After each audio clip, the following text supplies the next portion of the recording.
This is Optimal Startup Daily, episode 319. How to Simplify Your Filing System, or Why Stacking Just Doesn't Work, by Babauta of Zen Habits.net.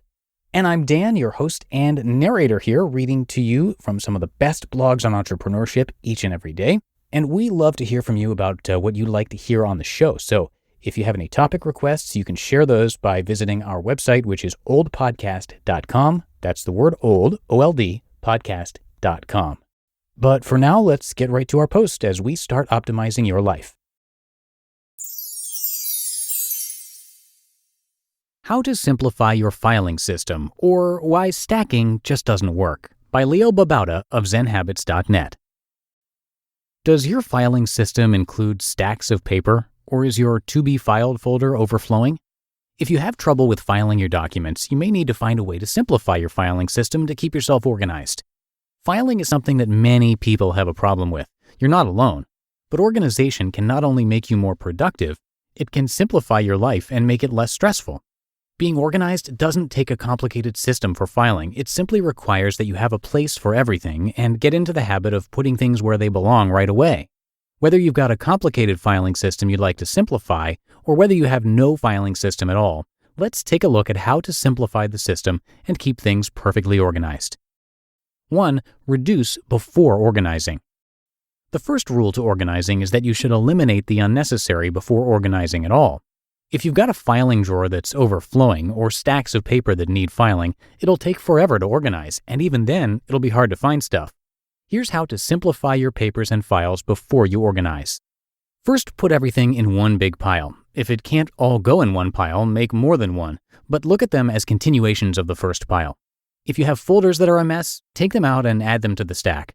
I recently did this with my home filing system and reduced the files by 2/3. It only took about an hour. Second, go through them one at a time. Pick up each document or folder and decide what needs to be done with them. If you can't see yourself needing it in a couple of months, toss it. Default to toss, or shred, or recycle. Get rid of as much as you can. I have never regretted tossing a document. Third, route. If you can't toss something, try to route it to someone else. Get it off your desk. And last, file. If a document is absolutely critical and you're sure you'll need it again, then it needs to be filed. Let's take a look at how to set up a simple system for doing that. 2. Simple filing. I agree with David Allen's Getting Things Done, which recommends that you use a simple alphabetical filing system. Just use plain manila folders with labels. You can buy a label maker if you like, creating a file for each client, vendor, and/or project. I believe that most people only need one drawer for filing. Now, I'll admit that there are some jobs that require much more than this, but for the average employee or self-employed person, one drawer is really all you need. And if you limit yourself to one drawer, you force yourself to toss out unnecessary files when the drawer gets full. Don't overthink this. Just create a file and file it alphabetically. Keep it simple. 3. File immediately. The key to keeping your filing system up to date is to file things right away. When you're processing your inbox and you run across something that doesn't require action but that you might need to file later, don't put it in a pile to be filed later. Don't put it in a folder labeled To File or Miscellaneous. Just open your filing drawer, it should be close on hand, pull out the appropriate folder, put the document in it, and file it. That takes about 5 seconds, and then you're done. If you don't do it now, it will start to pile up, and stacking just doesn't work. Why doesn't stacking work? Because it just piles up, and then the pile gets a little intimidating, and then before you know it, you've got a huge pile that you never want to go through. Then you can't find anything when you need it, and now you no longer have a filing system. I know some people think that their piles are organized into a kind of system, but piles are inefficient if you're not working on them at this moment, because you constantly have to refactor what pile is for what and which documents are in each pile, and when you need a document, it takes too long to find it. Plus, it clutters up your desk, distracting you from your work. 4. Have materials on hand. Always have a big supply of manila folders and labels on hand. If you have a document that needs to be filed for future reference, but no file exists for it yet, you will put off the filing until later if you don't have the materials on hand. You don't feel like getting up to get a manila folder or label every time you need to file something, so you'll put it off, and that will create piles. So instead, just have the materials in a drawer for easy access. When you need to make a new file, just put a label on, stick the document in, and file it alphabetically. 5. Reduce your needs over time. Over the last year or so, I've consciously been reducing my filing needs so that I now barely use my filing drawer. Sure, at least once a week I'll pull open the drawer to look at a file, but I file many fewer documents than I used to. I recommend you do the same, slowly and consciously reducing your filing needs. Here are a few tips for doing that. 1. Store reference information online. Now when I need to look something up, I press a hotkey combination. I use Auto Hotkey to open websites and documents, and the appropriate document opens up with all the info I need. Contacts, budget information, ideas, logs, and much more are all online, so I no longer need hard copies of them and don't need to file them. 2. Reduce incoming paper. Ask people to email you instead of faxing or sending a document by post. In this age, everything is created on computer, and sending hard copies is outdated. Insist on digital. Also take steps to stop paper versions of newsletters, magazines, and other such regular documents. 3. Stop printing stuff. Lots of people still print out email or documents they receive, or even documents they create themselves. But then you have 2 copies of it, and you're killing trees. Plus, you now have to file the paper version as well as the digital, and it's much easier to search for digital information when you need it. 4. Analyze other incoming docs.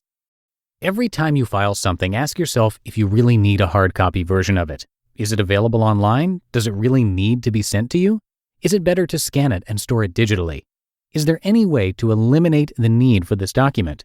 And slowly, one by one, reduce your need for all the incoming stuff. You just listened to the post titled, How to Simplify Your Filing System, or Why Stacking Just Doesn't Work, by Babauta of ZenHabits.net.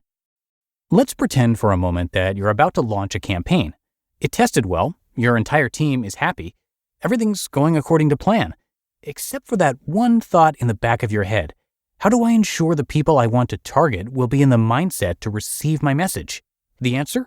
LinkedIn. Because when you market on LinkedIn, your message reaches people who are ready to do business. And that means your advertising campaign will work as hard as it can as soon as you launch it.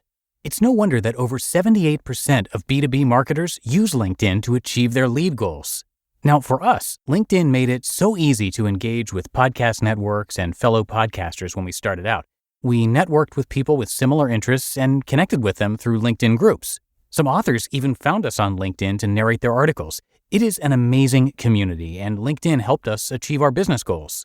Do business where business is done. Get a $100 advertising credit toward your first LinkedIn campaign. Visit linkedin.com/OSD. That's linkedin.com/OSD. Terms and conditions apply. And a little about Leo, who is an old friend of the network. Leo Babauta of Zen Habits is an author that we hear on our other podcasts because he blogs about personal development and health, as well as finance. So he's been read on pretty much all of our shows. But the reason you're hearing him here is because he's also an entrepreneur. So you can look forward to some more of his stuff on this show as well. Now, Leo's a pretty regular guy, but he's become an expert in changing habits by making small, incremental changes since 2005. He's originally from Guam. He was an overweight smoker who was barely making enough money to support his big family. He's got 6 kids. And he turned all that around, blogging about it throughout the process. These days, he lives in San Francisco quite comfortably and in charge of how and when he works. It is really a great story, so you can check it out at zenhabits.net. And again, to hear his work being narrated across a couple of our shows, please check out our other podcasts by searching for Optimal Living Daily, wherever you're hearing me right now. And that'll do it for today. I thank you so much for being here and for supporting the show. And I'm going to be back with you tomorrow for the Monday show, where your optimal life awaits.